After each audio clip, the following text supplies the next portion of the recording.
EPAWA meteorologist Bobby Martich here with your outlook for the weekend, October 22nd and 23rd, 2022. The weekend video forecast is proudly sponsored by Bozergeist Brewing Company. They are located at 1250 Simon Boulevard in Easton, very close to Lafayette College. They are purveyors of fine craft beer in the Lehigh Valley with a vast beer selection from IPAs to ales to stouts and sours. They also have a fantastic menu selection, live entertainment, open mic nights, and trivia nights, and are open 5 days a week between Wednesday and Sunday. They are also raising money for Real Men Wear Pink and breast cancer awareness and are selling raffle tickets now through the end of November, with your chance to become the brewer for the day at Bozergeist, with 100% of the proceeds going to the charities I mentioned, and those tickets must be purchased in-house. They are Bozergeist Brewing Company in Easton, proud sponsors of the weekend video forecast. So, tale of 2 days here with the weekend. It's going to be mostly sunny today, very nice, as you can see above me, 64 to 70, very comfortable, and a pleasant afternoon today with mostly sunny skies.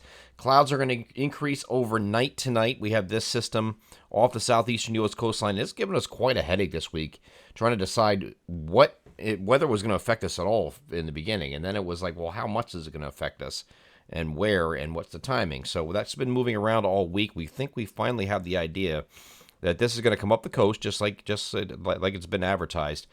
But the problem is, this is the latest GFS that doesn't have anything except for our eastern areas, and that's it.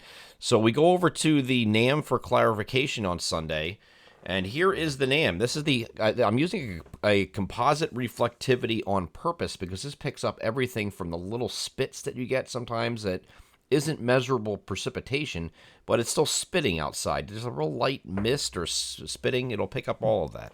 So if I move this over to a 1 kilometer above ground reflectivity, you won't see anything in some of these areas that it's showing precipitation. But this is looking at Sunday morning at 8 o'clock in the morning. It had some, again, just real light stuff across South Jersey, very light.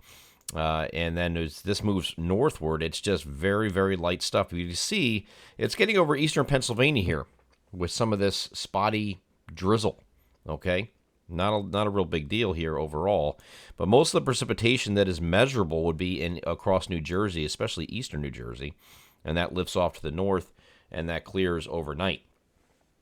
So this is a very important day to figure out what's going on exactly here, because we have Game 5 of the NLCS here in South Philadelphia, which, of course, is right here where I put that little dot. So I should put a little circle so you can see this a little bit better. So there is where South Philadelphia is. And if I move this back just so you can see what this does. This does have precipitation going over the ballpark, but it's just light, very light, misty, drizzly stuff, and that's it. Not really measurable. And if I go to the end of the loop here and end it, and just show you what the total precipitation is for this entire event, it's a good case in point here. Where I circled there, which is South Philly, has 0.01 inches of rain, 1/100th of an inch. Most of those areas in eastern Pennsylvania that I was showing where the precipitation was getting to on Sunday morning is not even showing up as measurable.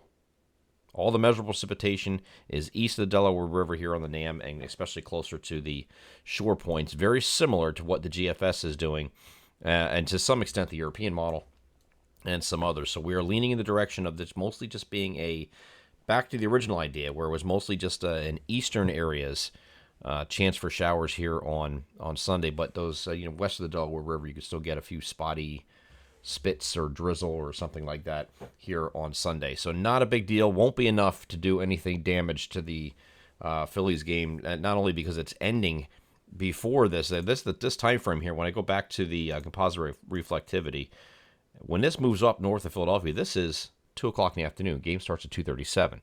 Okay, so after that point, there's really nothing.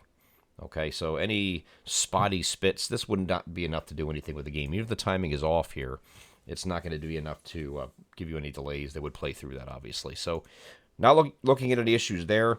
And then once we move past this, when we go to Monday, we're going to call it mostly cloudy because this thing's still going to be in the vicinity. Still have some mess offshore here, so we'll call it mostly cloudy here on Monday. And then Tuesday is a partly to mostly cloudy day, kind of an in-between day, but temperatures are going to remain very warm. Okay, so a little bit cooler Sunday because we are going to have plenty of clouds, even if it's not raining or it's just raining very, very lightly. You're still going to have plenty of clouds on Sunday, so the temperature spread on Sunday is 62 to 67. From north, actually, that is not north to south. That is from South Jersey. Will have the lowest temperatures actually with this, and the far northern areas will have the higher temperatures in the upper 60s here on Sunday.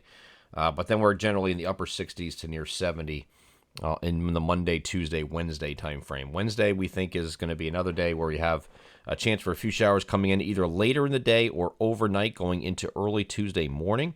And then Tuesday is becoming partly cloudy as this system pulls away. And same thing here for Friday. We're calling for partly cloudy skies that day as well. Still temperatures in the mid to upper 60s at that point. So we're going to be very mild this week, as I outlined in the long-range outlook that did probably through the remainder of this month.